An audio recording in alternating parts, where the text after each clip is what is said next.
Hindi madali mag-start ng negosyo, lalo na kung baguhan ka lang. Importante na alam mo ang iyong ginagawa at iwasan ang ilang mga bagay para maging successful ka sa business. Kaya naman sa video na ito, malalaman mo ang 10 huwag mong gawin sa iyong business para hindi malugi. Kaya handa ka na, let's go! Number 1, huwag mag-start ng walang research. Maraming negosyante ang nalulugi dahil hindi sila nagsasagawa ng research sa pinapasok nilang business. Basta nag-business na lang sila kasi uso daw ang negosyo na ito. Biglang nag-franchise ng business kasi patok daw, malit ang kapital at mabilis mag-ROI. Pero in reality, hindi porket nasa uso o namura ang franchise fee ng isang negosyo ay papasok ka na kagad dito nang wala kang sapat na kaalaman. Dapat inaalam mo kung feasible ba yung itatayo mong business. Mag-testing ka. Meron din bang interesado at bibili ng mga produkto o serbisyo na gagawin mo? Sino rin bang target na audience mo? Bata ba, matanda ba yan, babae ba, etc. O kaya naman, ang problema, ikaw mismo wala kang alam, hindi mo nasubukan yung produkto o na wala kang interes. Kasi ang pagninegosyo, kinakailangan na pinag-iisipan maigi para masenso ka rin dito. Hindi lang puro perang pinapairal at bara-bara na kilos. Number 2, huwag basta kumuha ng pwesto. Meron namang mga nagnenegosyo na nalulugi kasi bigla na lang kumuha ng pwesto. Nakita yung location na nasa highway, kaya yun yung kinuha kagad na wala nang isip-isip. Tapos pagkakuha ng pwesto, dun palang mag-iisip ng ilalagay na business. Kaya ang nangyayari ay ganito. Number 1, magsasara kagad kasi walang benta. E paano ba naman hindi nalam kung ano ang tamang negosyo na ilalagay sa location na yon? Number 2, nagpalit-palit ng business. Yung iba naman nag-start sa parlor, tapos na walang benta, unti-unting nagsabit ng mga paninda, hanggang sa naging sari-sari store na yung parlor. Number 3, palpak ang pwesto location. Dahil sa kakamadali kumuha ng pwesto, hindi na inalam kung tama ba yung location para sa tinayo niyang business. Yung iba naman mismong sa pwesto or sa may-ari na may problema. Example, yung bubong pala butas-butas kaya tumutulo kapag umuulan. Meron ding bahain pala o kaya tutok lagi ang araw sa pwesto na yon. May problema ang lababo, masyadong malikabok pala doon at iba pang problema. At number 4, pwede palang mag-online muna bago magpwesto. Para less gastos, i-check mo kung pwede at mas pasok ba sa business mo ang ganitong setup na online. Kaya dapat panalo ang location, ang pwesto at panalo rin ang business na ilalagay mo dito para hindi ka malugi. Number 3, huwag magbenta sa maling presyo. Hindi ka magkakaroon ng sales at malulugi ka ng tuluyan kung mali ang presyuhan mo sa iyong business. Maraming negosyong nagsasara kasi masyadong mahal ang kanilang benta para sa community or sa target audience nila. Presyong mo lang yung milk tea pero ang pwesto mo nasa talipapa. Hindi pwede yun. Hindi pwedeng ang benta mo sa iyong produkto ay presyong nag-oopisina kung ang location mo ay malapit sa school at ang target audience ay mga elementary students na maliit lang ang dalang pera. Kaya isa pa ito sa dapat mong nire-research sa iyong business. Maganda rin na i-check mo yung presyuhan sa location mo or doon sa mga kalaban mo para magkaroon ka pa ng advantage. Number 4, huwag magtinda ng sobrang dami. Isa pang pagkakamali kaya ka malulugi ay dahil napakarami mong tinda na majority dito wala namang may pake or na hindi rin naman ito bibilhin. Well, may mga ilang mga negosyo na kailangan ng maraming paninda tulad ng mga sari-sari store at grocery, pero kahit ang mga negosyo na yon, hindi naman lahat ng pwedeng itinda ay tinitinda nila. Majority pa rin dito ay fast moving or na kailangan ng isang tao, kaya madalang ang mga tulog na paninda o yung mga posibleng ma-expire kagad. Katulad din ng ginawa ng McDonald's noong araw na nag-focus lang sila sa main products na binibili ng mga tao nung time na yon. Wala pa ngang 10 ang nasa menu nila during that time. Ang tinda lang nila hamburger, cheeseburger, french fries, milkshake, tapos drinks na mga coffee, coke, ganyan. So dun lang sila nag-focus dun sa mga mabenta. Then eventually, nag-expand na lang sila ng menu. Kasi nakakadagdag confusion pa yan at nakaka-frustrate rin sa isang customer kung napakarami ng ino-offer na hindi na malaman kung ano ang bibilin mo. Tapos may time na bibili ka ng isang product mula sa menu na yon, tapos hindi pala available or out of stock. Di ba nakakainis yun? Kaya much better mag-focus muna sa konti or maglagay ng mga go-to products or best sellers para mas simple. Number 5, huwag magtinda kung wala ring kita.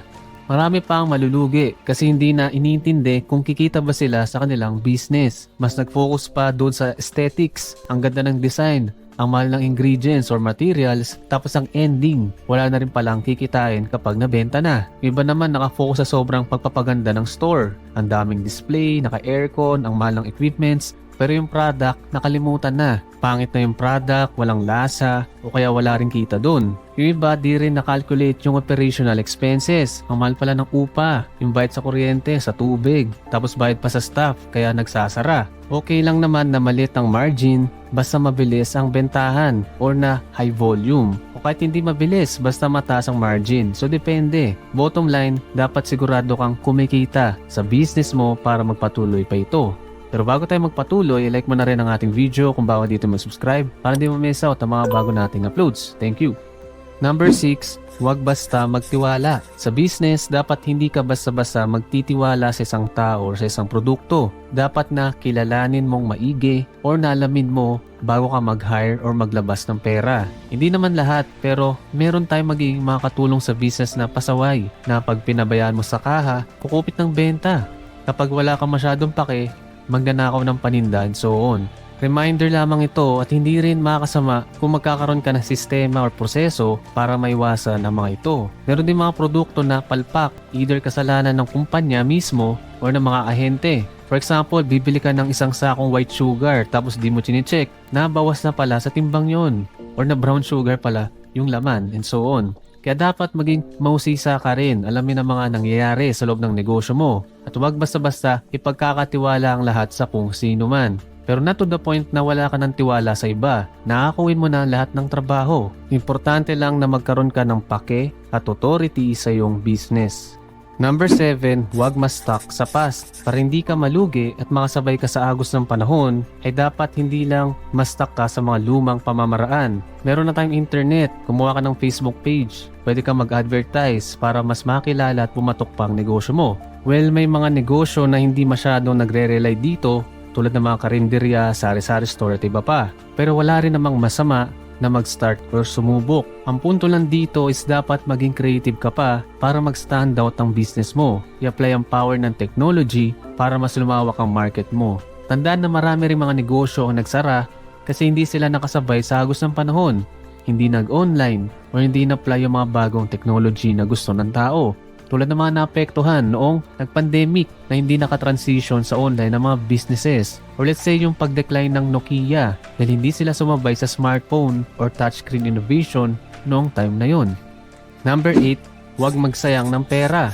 Maraming negosyo ang kumikita at patok naman, kaso ang problema na ay yung may-ari dahil malaking lagi ang benta sa business ay sinayang naman ito sa mga walang kwentang bagay. Yung mga bagay na hindi magpapasok ng kita sa business, mga bagay na uubos ng pera mo tulad ng mga sugal, bisyo, luho. Kaya importante na ibalik ulit sa negosyo yung kinikita para mas lalo pa itong mag-grow sa future. Kung umpisa pa lang nagsasayang ka na ng pera, huwag kang mag-expect na tatagal or lalaki pa ang business mo. Dapat sa mga time na yan ay tis-tis muna at reinvest lang. Number 9, huwag mag-petics. Dahil din malaki ng kita at stable ng business ay nagiging petics ka naman. Isa ito sa mga dahilan kung bakit posibleng malugi ka in the long run. Kasi napabayaan mo ng negosyo mo, hindi mo na tinutukan, hindi mo na na-check kung anong nangyari sa loob. Baka nga nalulugi ka na nang wala ka lang pake kasi chill-chill ka lang. Huwag ka rin mag-expect na lalaki pa yan kung hindi ka rin nag-exert ng extra effort dito. Kung anong binigay mo sa business, yan din ang ibabalik nito sa'yo.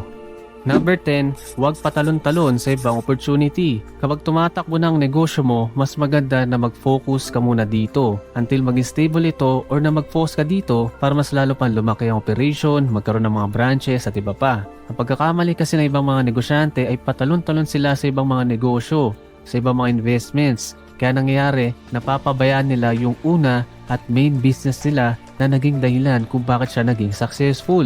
Kaya nalulugi din ito bandang huli. Masinuna yung ibang mga negosyo or opportunity na napabayaan na yung totoong business na nagpapasok sa kanya ng pera. Pero bago tayo matapos sa ating video, i-follow na rin kami sa aming FBIG TikTok at mag-subscribe na rin kayo sa aming Crypto Only channel.